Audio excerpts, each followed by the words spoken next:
All right, here we go. Magnifying glass engaged. Gold iridescent paint at the ready. Every third square. And we'll just see what happens.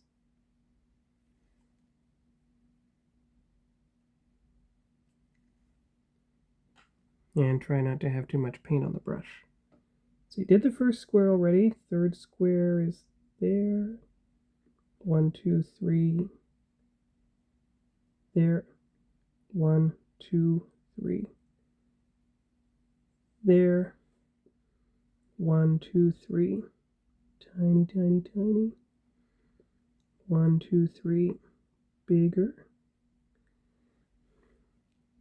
1, 2, 3. Tiny. 1, 2, 3. Medium. 1, 2, 3. Medium. 1, 2, 3. Medium. 1, 2, 3. Rectangle. And you can see how the iridescent paint actually does show up as a brighter gold on the bridge dome now. So that gives me the answer to go here with the iridescent paint as well.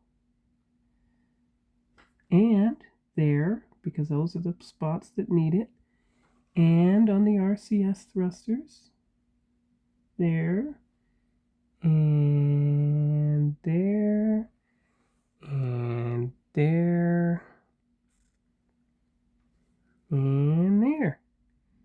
Good. So that is the 4 spots of gold. You do the blue next. And you just go around the saucer in that same sequence. So I'll show you what it's like when the blue has been applied. I may have made a slight boo-boo. It's not going to be predominantly blue and gold this time. It's going to have all 4 colors in equal proportions, which is not exactly what I intended, but that does make it different from the refit, so that will have to do. So the next up is the red, because it's not the same as, not related to the blue like the green would be. So let's see if we can apply that on camera. Gotta lean in with the magnifying. Oh, wait, maybe we're all right. There's a red. There's a red. There's a red beside the blue. There's a red.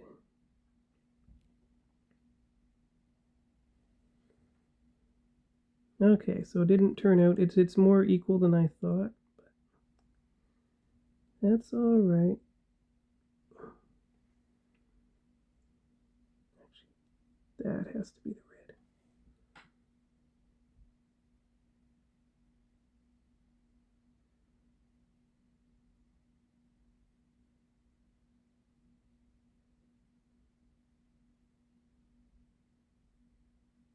Okay, so that's 3 of the 4 colors applied. One more, and then I'll show you the final result. Now, the one more is the green, of course. And because you'll use so little, in fact, the green is the emptiest of them all. I mean, the least used of them all. And you still have another full container, clear, filled with each of the 4 colors that is this size. So you'll have plenty for the 537 scale refit, to say nothing of the 350 scale if you want to paint those decals too. So see, that does not follow the pattern. It's a slight alteration in the pattern.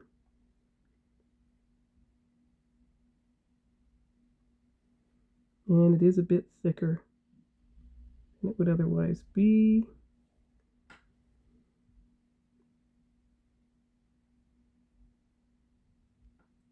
But so far so good.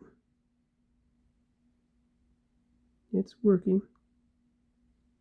That's a big rectangular piece, so you can get more even coverage in that one. But yes, I'm very glad I have the magnifying glass, I must say.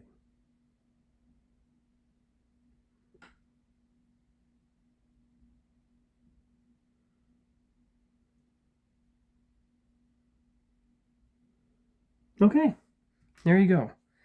All 4 pieces have been painted. So you get close enough and you see the full sequence all the way around. Now let's see if we can get the camera into position so that you have more of the ceiling light showing it. There you go. See? That's the iridescent I was talking about. Now, if you look at the guide for the refit and the original from 2019, nothing has any coloring, but those are more like grid lines. Those are not exactly areas that would be colored. So there you go. That's all 4 sides, and that's as much as I do, because these are more like panel line accents. So maybe, just maybe, you know how it was a gold, or what was aluminum? Aluminum in there? And out here, you may be able to do the aluminum trim everywhere else as well. Just for fun. And of course, the windows. Of course, these are the phasers, so let's see if you can make them taupe and make them stand out. Maybe I'm overcomplicating it. What if you just tried to do them with a gold Sharpie? What would that look like?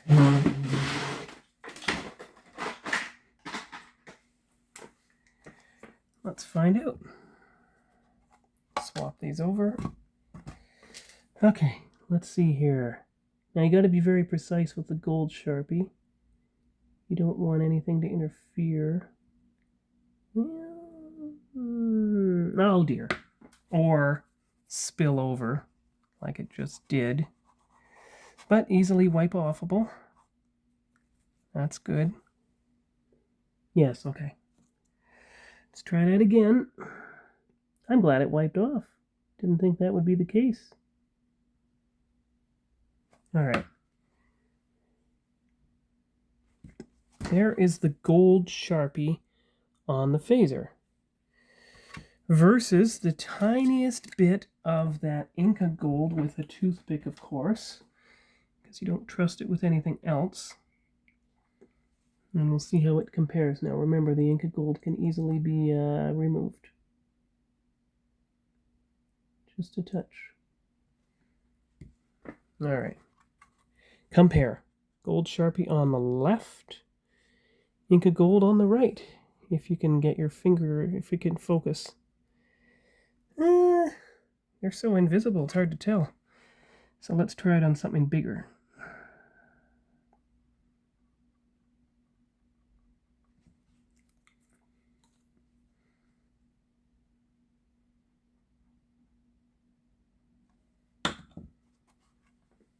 All right. Gold Sharpie on left, Inca gold on right. You know, that's not half bad. I think I could stand to put it on the other parts, actually. This is all experimentation, of course, because I didn't want to try masking off the bridge dome in case I made a boo-boo, so I have been painting the other one slowly. Now, I don't know if this gold is going to be too bright, of course. Maybe not. Let's try it on the RCS thrusters, of course. It's hard to tell with the overhead light on. It has a yellowish-orange cast. So we're going to take it out to the living room window and get it in more natural blue light and see if that makes a difference.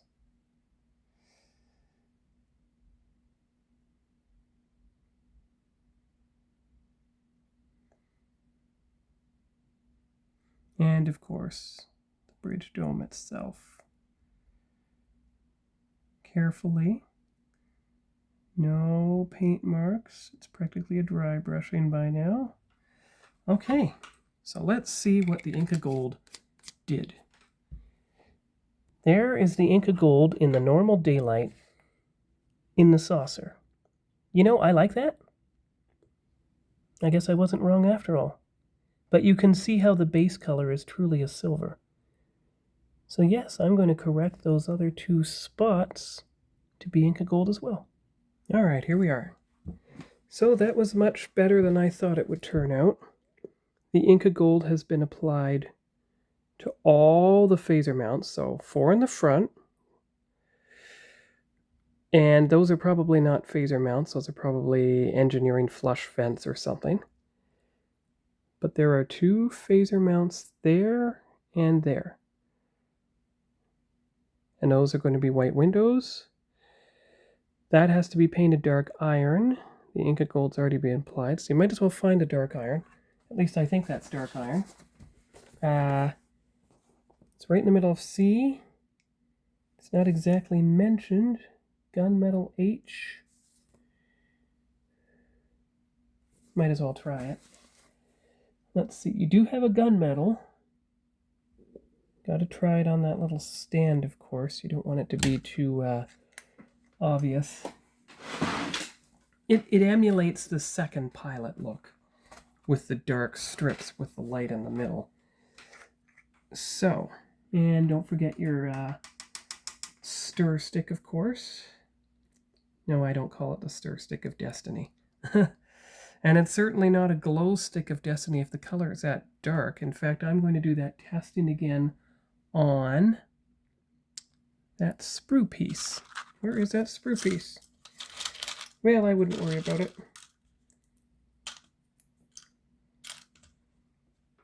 Lots of others where that came from, and that is a gold piece. So that is the appropriate testing mechanism. Test piece, yes.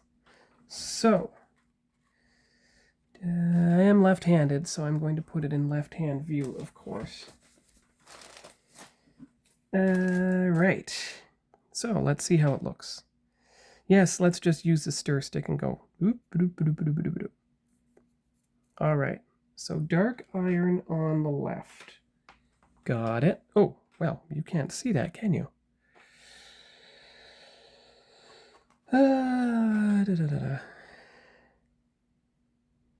Can't even see that. All right, let's tilt it down. There. Dark iron on the left. All right, remember that. That'll be right. Get it? It's on the left, but it's right there. Now, there's steel, aluminum. Well, that's gunmetal, actually. Let's try steel. Gunmetal. Well, I did say gunmetal. I mentioned that, but let's try the flat steel. Oh my gosh, it needs really mixing, doesn't it? Yes, it does. And yes, I've lost count of the episodes, but the other thing will help tell the tale. The thumbnail, you know, I've arranged them all on the computer, so let's just say this is the May 5th episode, as in Revenge of the 5th, and you saw the post I made earlier regarding that. And yesterday was May the 4th be with you, so I did the same thing. All right, so here we go. Thickest brush. That's the thing about testers, it beads up and stuff. Okay, so this will be the steel.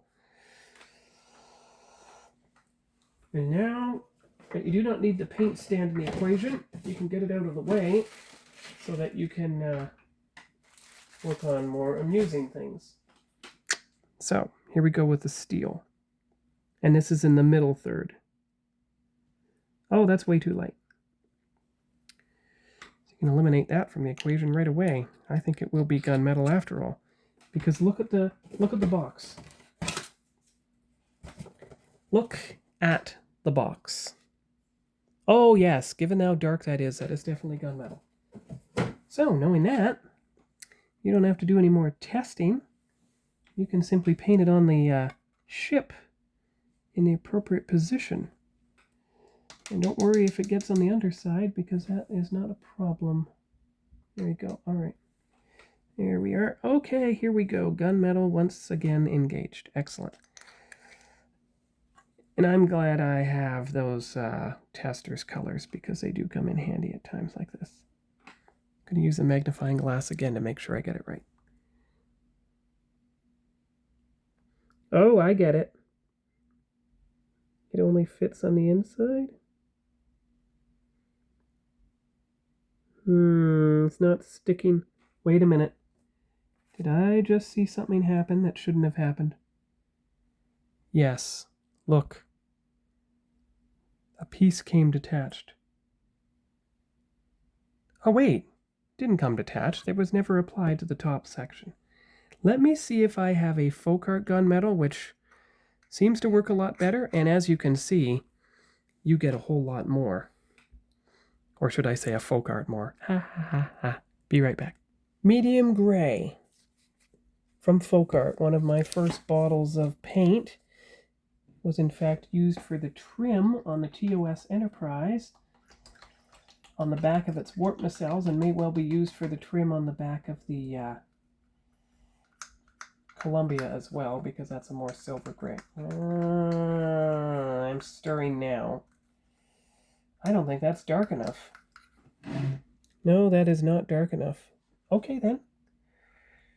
If that won't do it, then we do the licorice, which is not quite a black. That is also from Folk Art, and that is also in this box. Licorice versus black. Now, they don't look that different, but we're going to try it, and we're going to see what happens. Don't mind this box. It's about 8 years old by now, maybe 8.5. That's why it has the fracture.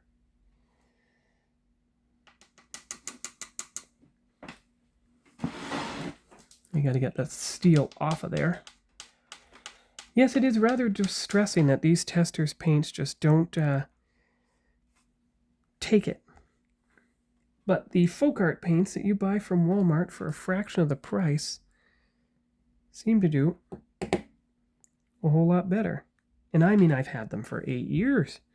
That's kind of amazing. All right. Oh, I'm going to choose the thinner brush in this case, actually. I mean, I'm sure it's probably the entire thing, but I just want to do the inside to start with. Do a little field test and see what we get here. And yes, it's only about 3 weeks until I start my journey to Wonderfest, which is the Sci-Fi Model Builders Convention.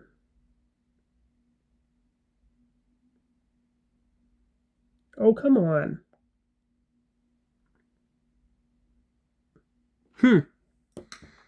All right. I mean, that's probably the right color shade, but it's just not taking it. So I am going to have to turn to the Staedtler marker and the very dark gray I happen to have here. And we're going to move around to the right side. And we're going to see if that works any better. So stand by for application. Yes, that is a deliberate pun, I know. Oh, come on. Well, that's not working either. All right, let's see if it works in a panel line. No, doesn't. Okay. Forcing me to turn to the Sharpies. Let's see if I have a detailed Sharpie to use. And where are they if I do? Ah, here we go. There's one. That's a navy blue. Can't use that. And that's all the thin Sharpies I appear to possess. Nope, not there. Not there. No. No, that's a bunch of pencil crayons. Not there either. Not there either. Mixing bottles. Nope. Wait, did you say mixing bottles? Just a minute. Is there something that's around for Voyager, perhaps? Like the Voyager dark gray? Not in this case, no. Third drawer? Ooh. Dark iron from Tamiya. Maybe that'll be a better choice. Let's see here. Let's try the dark gray Sharpie first. The fine tip dark gray Sharpie. Hopefully my head isn't in the way. Don't worry, the entire piece is going to have to be covered, not just the inner section. Well, that's some progress, but let's try that dark iron. Don't forget to stir it up, of course. Now, this is a Tamiya paint. It might stick the paintbrush together again, like it always seems to.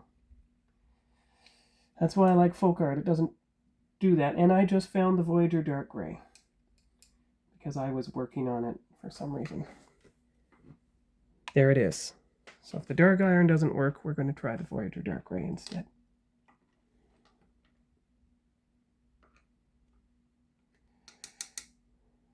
Oh, which one is thicker? Ah, there's the thin one.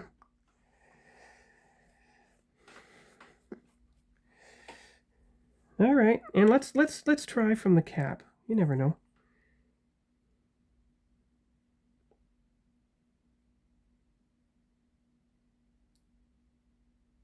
I never thought this would be so tricky.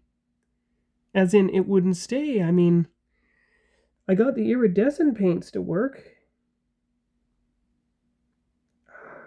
I think we're getting somewhere now. Good. It's getting there. It's getting there. Let's see if the custom mix of Voyager Dark Gray in a tester's-like bottle, but not exactly the same size, works on the other side, because... And try not to get sticky finger smudgy onto the... Oh.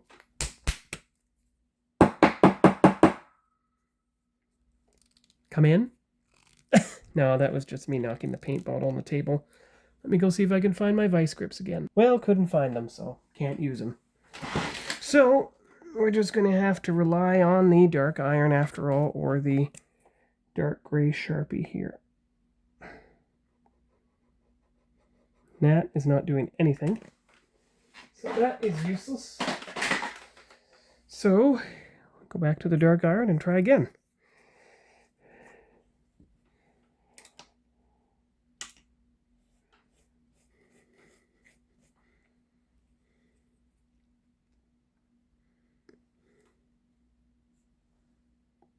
And don't worry if it spills over from the inside, because that's exactly what you are wanting. You're wanting that entire piece to be the dark color. Yeah, it's going to be a work in progress. I can tell that right now.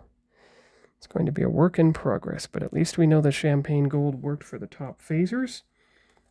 And I presume the bridge dome. So we're going to have to satisfy ourselves with that for the time being for tonight, because quite frankly, I'm over it.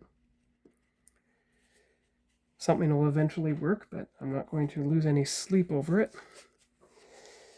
And we'll put the two blacks back. Yeah, well, that's not a... Yes, it is. Yes, it is. There we go. There. What is this? Pure gold? Ooh, that's an experiment I've never tried, because remember, there are bottom phasers to test. Where's that magnifying glass? Let's switch things around and try the pure gold on the bottom phasers, the appropriate testing ground for just such an occasion. And look, you happen to have some paint in the cap, so that's even better. We'll use the paint in the cap. That way, if something goes wrong, you don't have too much to worry about here. All right, let's see how we do here. Bottom phaser test now. Oh, that's darkening it up. All right. Toothpick time. Yeah, toothpick time. Here we go.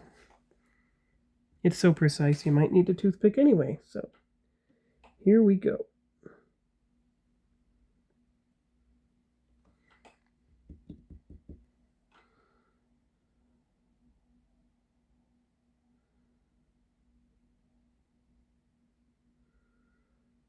No, it's so little an impact, it's not really doing anything. So let's try this brush, which was really not designed for painting, but it might be able to... Oh, it's a bit thick.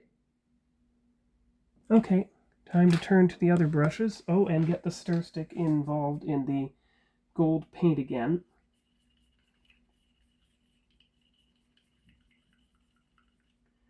There we go. Now we're getting somewhere.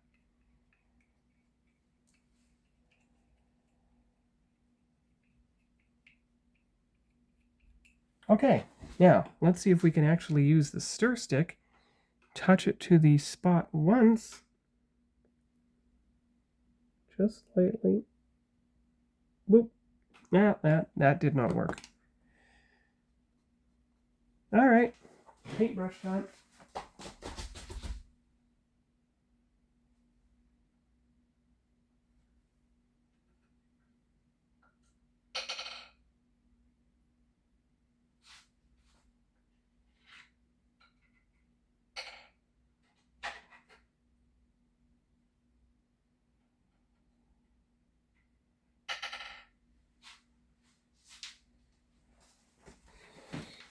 Okay, I found a slightly better paintbrush, I hope. So let's see here. Don't want to have too much on the paintbrush.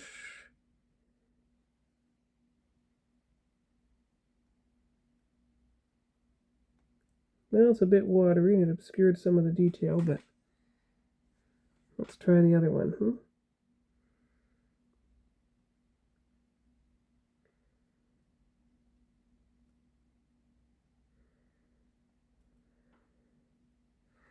Oh, that's a bit better. It's hard to tell the difference, really. But that gives you a couple of golds to pick from, so that is better, actually. All right, so there is the result of the pure gold. Oh,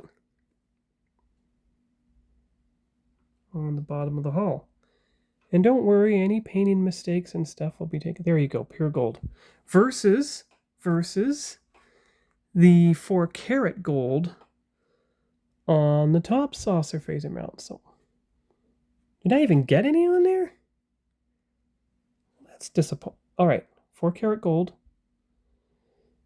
versus pure gold.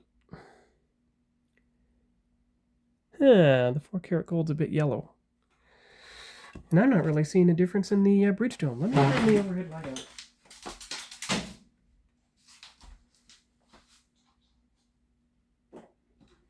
Hopefully that makes a difference for you.